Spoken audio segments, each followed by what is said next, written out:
नमस्कार, 5 की पंचायत में आपका स्वागत है। मैं हूं वंदना झा।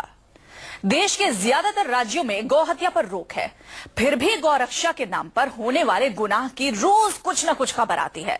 कहीं गोमांस की अफवाह पर कत्ल हो जाता है तो कहीं गोमांस पर गुंडागर्दी होती है। इस बीच हिमाचल प्रदेश के हाई कोर्ट ने एक बड़ा फैसला दिया। हाई कोर्ट ने केंद्र सरकार को कहा कि 6 महीने के अंदर कानून बनाएं और देश भर में गौ हत्या पर पूर्ण प्रतिबंध लगाएं। हाई कोर्ट ने एक गौ रक्षा संगठन की अर्जी पर यह आदेश सुनाया। हाईकोर्ट के इस आदेश का क्या होगा नतीजा और क्या है गौ रक्षा की सियासत पर, हम खास मेहमानों के साथ चर्चा करेंगे। इससे पहले देख लेते हैं हाईकोर्ट ने आज क्या कुछ कहा। उत्तर प्रदेश के दादरी में अखलाक की हत्या के बाद से देश के अलग अलग हिस्सों से ऐसी तस्वीरें आने लगी जिनमें गोमांस विवाद में दलितों से लेकर अल्पसंख्यकों तक और महिलाओं से लेकर नाबालिगों तक को मारा पीटा जाने लगा। सवाल है कि क्या अब देश में ऐसी बढ़ती घटनाओं पर ब्रेक लग जाएगा? क्योंकि हिमाचल प्रदेश हाई कोर्ट ने शुक्रवार को कहा है कि केंद्र सरकार 6 महीने के अंदर पूरे देश में गौ हत्या पर रोक लगाने का कानून बनाए। हिमाचल प्रदेश हाई कोर्ट की खंडपीठ ने 71 पन्नों के आदेश में कहा कि भारत सरकार को इस अदालत ने 14 अक्टूबर 2015 को आदेश दिया था कि पूरे देश में गौवंश की हत्या या गौमांस के आयात निर्यात और गोमांस वाले खाद्य पदार्थों की खरीद बिक्री पर रोक लगा देनी चाहिए, उसके लिए कानून बनाया जाए। अदालत उसी आदेश को फिर दोहराती है। आपको बता दें कि इससे पहले भी हाई कोर्ट ने केंद्र सरकार को पूरे देश में गौ हत्या बंद करने का कानून बनाने का आदेश दिया था, लेकिन केंद्र सरकार ने दलील दी थी कि ये मामला राज्य सूची के अंदर है, लिहाजा इन पर राज्य पहल करें, लेकिन कोर्ट ने ये दलील नहीं सुनी। इसमें ये डायरेक्शंस दी गई हैं अलग अलग तरीके से सेंट्रल गवर्नमेंट को और स्टेट गवर्नमेंट को। सबसे पहले सेंट्रल गवर्नमेंट को ये बोला गया है कि वो 6 महीने के अंदर एक कानून पास कराए जिसमें काउ स्लॉटरिंग बैन हो।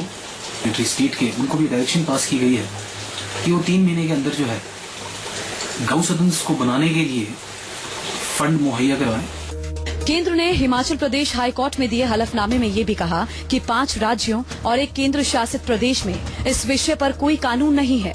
आपको बता दें कि हाई कोर्ट में भारतीय गोवंश रक्षण संवर्धन परिषद नाम के संगठन ने अर्जी दी थी और देश में गौहत्या पर पूर्ण पाबंदी लगाने, गायों की निबंधन जरूरी करने और गौशाला बनवाने की मांग भी की थी। विशाल अंग्रीश के साथ ब्यूरो रिपोर्ट, शिमला न्यूज 24।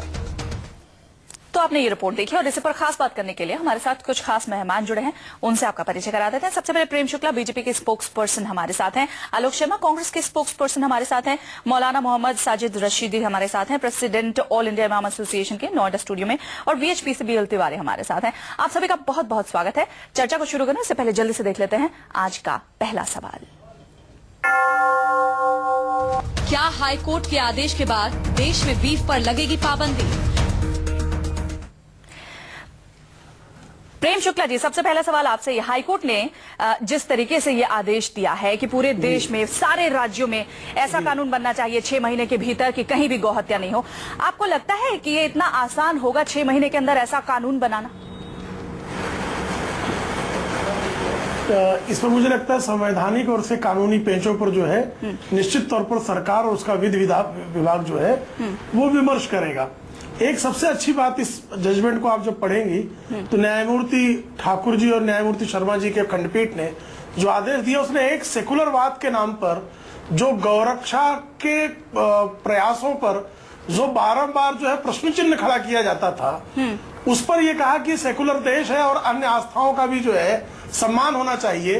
तो जिन लोगों ने गौ हत्या को ही सेकुलरवाद समझ लिया था, उनके मुंह पर एक करारा चांटा निश्चित तौर पर हिमाचल प्रदेश हाईकोर्ट के इस फैसले से लगा है। ये जो कानून बनाएगा, कौन बनाएगा कानून? आप कह रहे हैं संविधान से बनेगा, लोकसभा राज्यसभा में कानून ऐसे ही बनेगा ना? नहीं, संविधान के जो संविधान की का जो अनुच्छेद है उसके अनुरूप और कानूनी विमर्श के बाद इस पर जो है कानूनी प्रक्रिया, कानून बनाने की प्रक्रिया प्रारंभ हो सकती है। अच्छा, ठीक है। इस पर जो है हाईकोर्ट के आदेश का व्यापक अध्ययन करके उस पर विधि विभाग जो है एक आवश्यकता जो होगी उसके अनुरूप कार्य करेगा। ठीक है। बीएल तिवारी जी, इसी हाईकोर्ट ने 14 अक्टूबर 2015 को भी इसी तरीके का आदेश भारत सरकार को दिया था।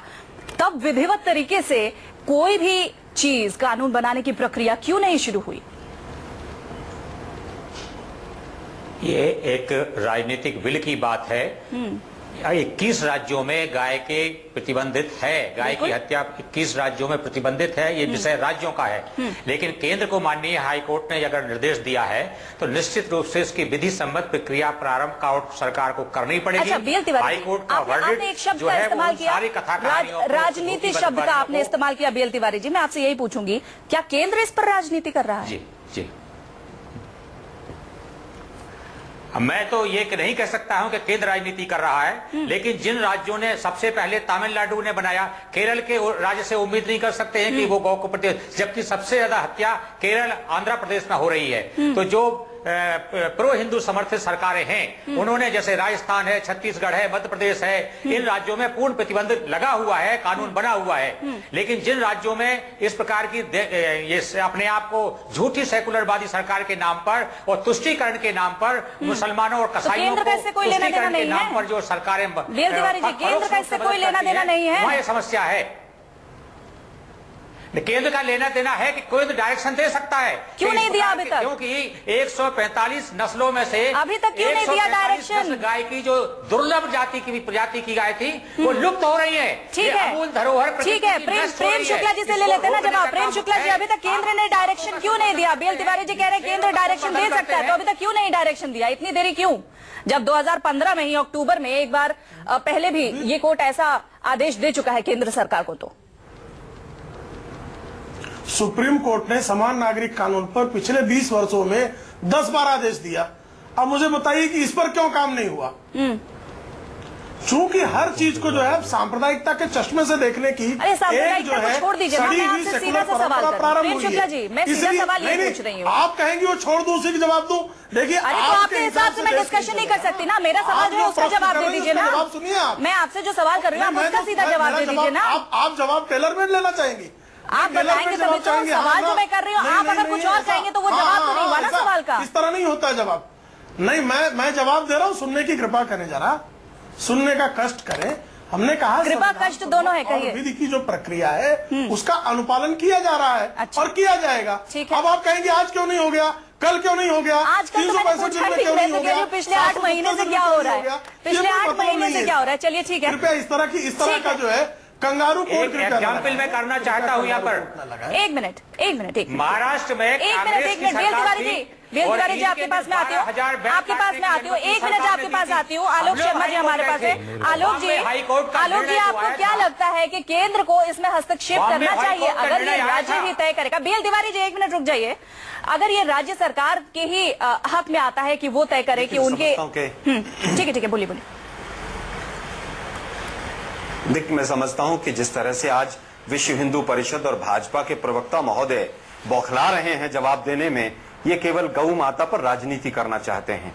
आज 26 राज्य और केंद्र शासित प्रदेशों में अगर बैन है तो 23 कांग्रेस के समय में लगे हैं। 1952 में सबसे पहले जीबी पंत जी ने उत्तर प्रदेश में लगाया था। लेकिन उनके पास ये उत्तर नहीं है कि हम गौ माता के नाम पर वोट तो मांगेंगे, हम दूसरों को कटघरे में तो खड़ा करेंगे, लेकिन 8 महीने से 2015 से जो हाईकोर्ट की डायरेक्शन है उस पर अभी हम न्याय सम्मत उस पर सोच विचार करेंगे। मैं जानना चाहता हूं क्या केंद्र सरकार सुप्रीम कोर्ट में तो नहीं जाएगी इस हाईकोर्ट के खिलाफ?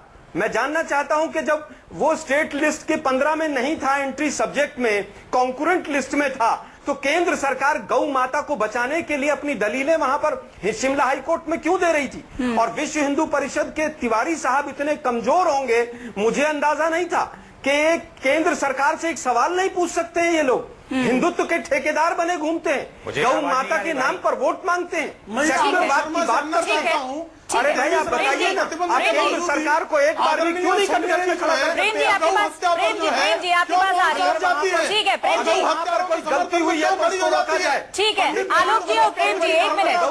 सोनिया गांधी और राहुल गांधी प्रेम जी और आलोक जी, एक मिनट। इस वक्त हमारे पास कांचा इलैया है। एक मिनट प्रेम शुक्ला जी, एक मिनट।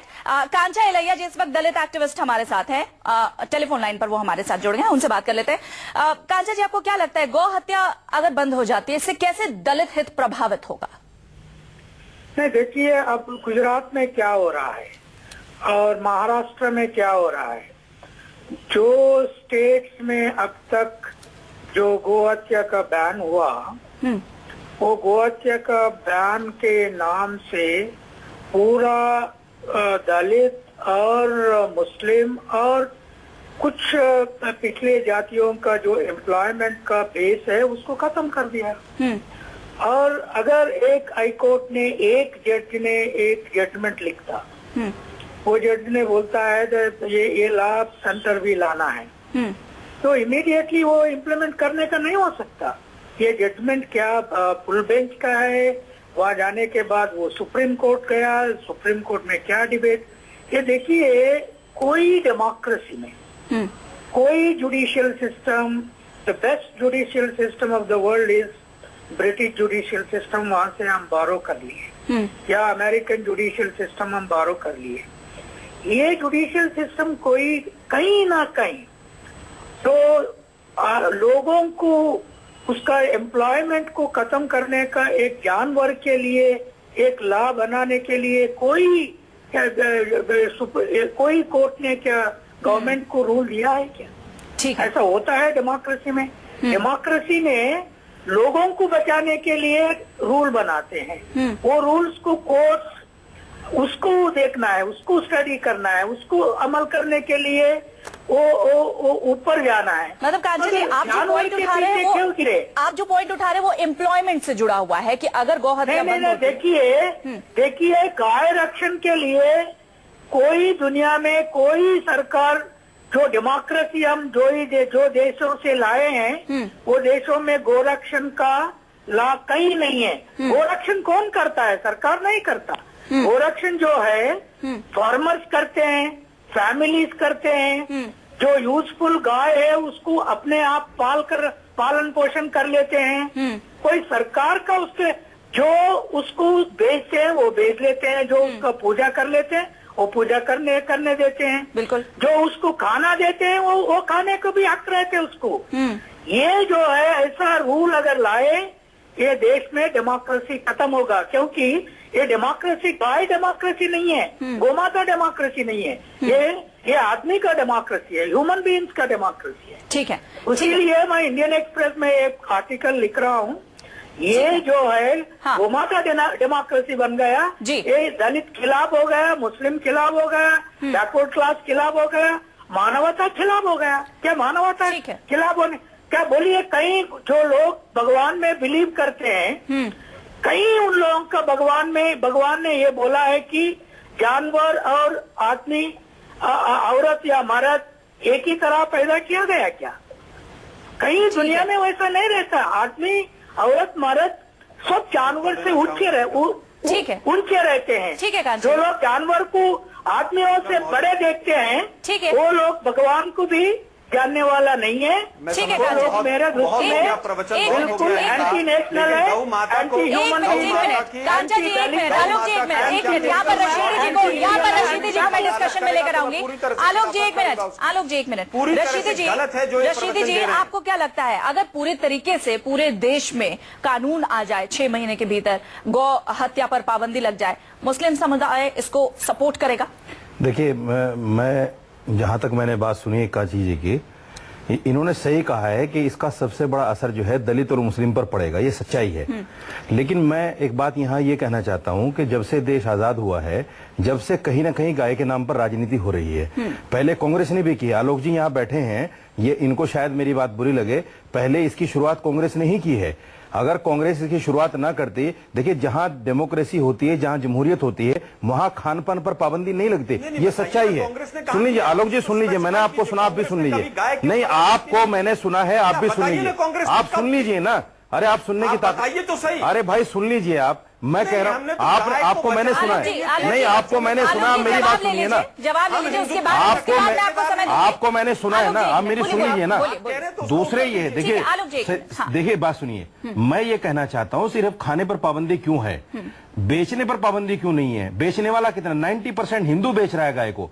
दूसरी है गौशाला के नाम पर जो हरियाणा के अंदर या दूसरे सूबों में ये गौशाला खुले हुए हैं, वहां से गाड़ियां की गाड़ियां 1000-1000 2-2000 रुपए में लोड हो जाती हैं। ये कौन कर रहा है? ठीक है। आप उसके बाद आप ये देखिए कि जितना गाय का एक्सपोर्ट है, बीफ का जो एक्सपोर्ट है वो 90% हिंदू है, बीजेपी के लोग हैं, आरएसएस के लोग हैं, बड़े बड़े जिनके जो है स्लॉटर हाउस खुले हुए हैं। अच्छा। ये हो क्या रहा है देश के अंदर? सिर्फ गाय पर राजनीति। एक आदमी गोश्त खा रहा है या गोश्त लेके जा रहा है तो उसको मारा पीटा जा रहा है। एक सवाल पूछा था, अगर गौ हत्या पर पाबंदी लगती, छोटा सा जवाब दीजिए, अगले प्रश्न पर मैं जाऊंगी। अगर पाबंदी लगती तो क्या मुस्लिम समाज इसको सपोर्ट करेगा? बस इसका जवाब दीजिए, मैं अगला प्रश्न।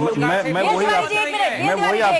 वही आपसे कहना चाह रहा हूँ, मुसलमान ने तो इस देश के कानून का हमेशा पालन किया है। मतलब आप कह रहे हैं कि सपोर्ट करेंगे, जहाँ सुबह में पाबंदी है वहाँ मान रहा है मुसलमान।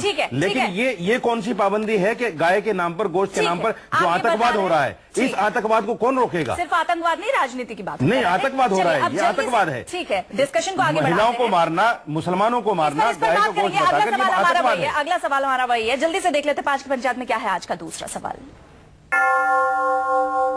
क्या गोरक्षा के नाम पर देश में सिर्फ सियासत हो रही है?